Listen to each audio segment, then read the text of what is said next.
Hello everyone, this is Dmitry from Galileosky, and in this video I'd like to introduce you to a new and very interesting feature that for some reason hasn't got much attention. Usually when we talk about the telematic equipment, it means that there is a tracker that exchanges the data with monitoring software and some remote configuration service. External devices like fuel level sensor or vehicle CAN bus can be connected to the tracker. You can also connect displays, card readers, various sensors and other standard peripherals. But when it comes to the wireless communication between trackers, there is either no such option at all, or at best, trackers can recognize the presence of other devices nearby using the Bluetooth or Wi-Fi.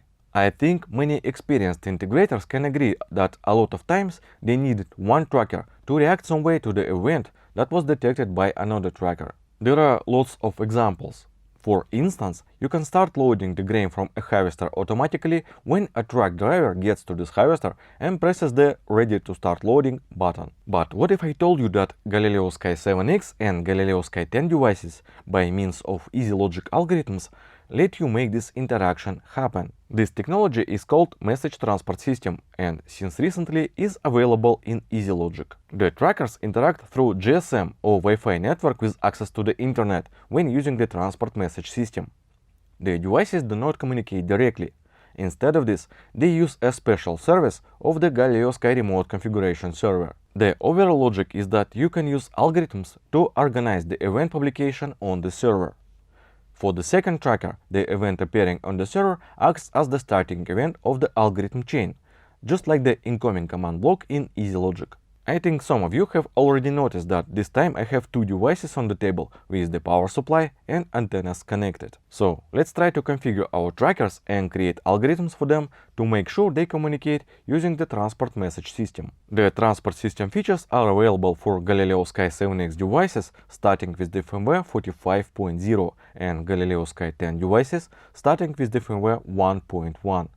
The configurator application 5.2.01 or newer is required. As I said earlier, when using the message transport system, the data exchange between the devices is arranged through the special service of the remote configuration server. This is why this feature is disabled in the firmware by default, to prevent the device from consuming an extra traffic. First of all, open the device settings and go to the System tab. Enable the transport message system and apply settings. After that, restart the tracker. Clearly, the same thing should be done with the second tracker. Next, you need to register devices on the message transport system server. At the time of recording this video, the registration process is manual, but most likely, starting with the firmware 46.2, the process will be automated. Go to the knowledge base, device configuration, new features, and here we need to find the article about message bus. In this article, you will find a detailed description of the feature. But now we need a series of commands listed in the end of this article. You will need to send 5 these commands to both of your trackers. Just copy commands from the article and run them in the Commands tab. As in a previous case, this should be done with both devices. Please remember that in order for the transport message system to work properly, both trackers must be online. How to make sure that trackers are configured properly and are connected to the event server? Of course, we need to look at the troubleshooting messages. Go to the Troubleshooting tab and enable the Data Transmission option. Usually, after the GSM module start, we see a series of messages about the data exchange with the GS broker server. This is the event server. Those messages show the process of registering on the server and getting a token. Next, we see that the tracker sends the ping message and receives the PONG response from the server every now and then. This is how the device checks if there are any active events for it were published. Now, when our trackers are set up, we can move on to the algorithms. As I told you before, we will need algorithms for both our devices. I am using the simplest possible solution as an example on purpose, so that we could focus specifically on the new tool. I named the first algorithm Device 1. It generates the event when the button is pressed. The only branch of the algorithm checks the logical state of the input 0 every second. As long as the button is not pressed, the message "Press the button to start event" is displayed in diagnostics. When the button is pressed, the condition passes through the True branch and triggers one of the new Easy Logic blocks Run Event. In the block properties, we specify the event group, the project name, and the name of this event. In this case, the event group doesn't have to coincide with the group of the trackers on the remote configuration service. Those are completely different things. However, trackers must be registered on the same remote configuration account for the service to work properly. You can use any names you like. The main thing is that the same names should be used on the receiving trackers as well. The event scope is external. This is the only option at the moment, so we leave it as it is. But there can be two delivery methods. The first option is publish-subscribe. You may have noticed that the run event block has two output branches, true and false.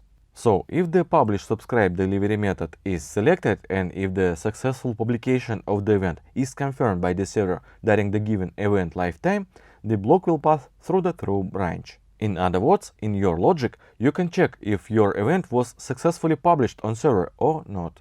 The second available delivery method is request response.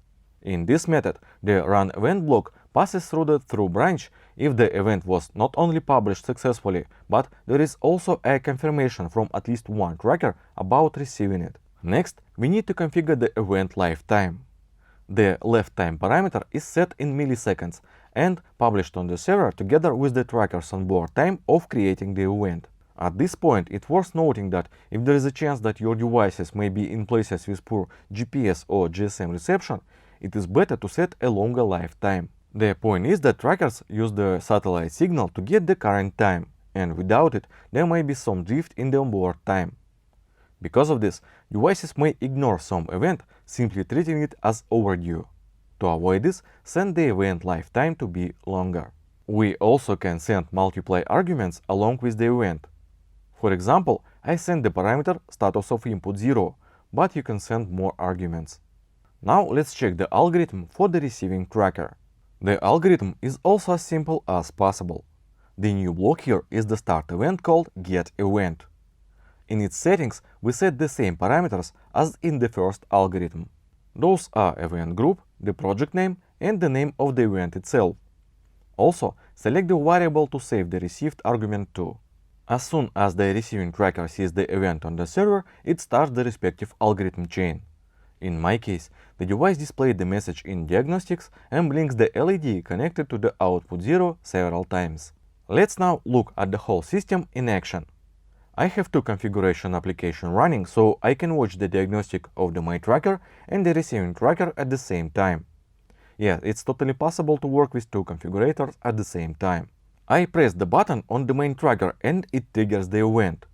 In troubleshooting of the first tracker, there is a message about the sent event, and on the receiver, there is an information about receiving it.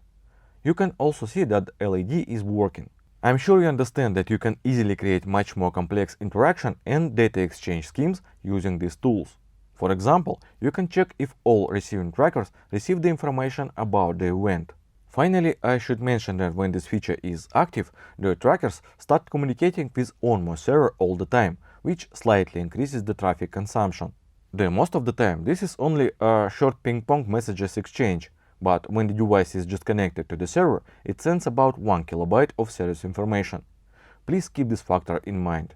I hope you will find a good use for the new feature in your projects, and it will help you to solve even more complex and interesting tasks. That's all for today. It was Dmitry from Galileosky. See you later.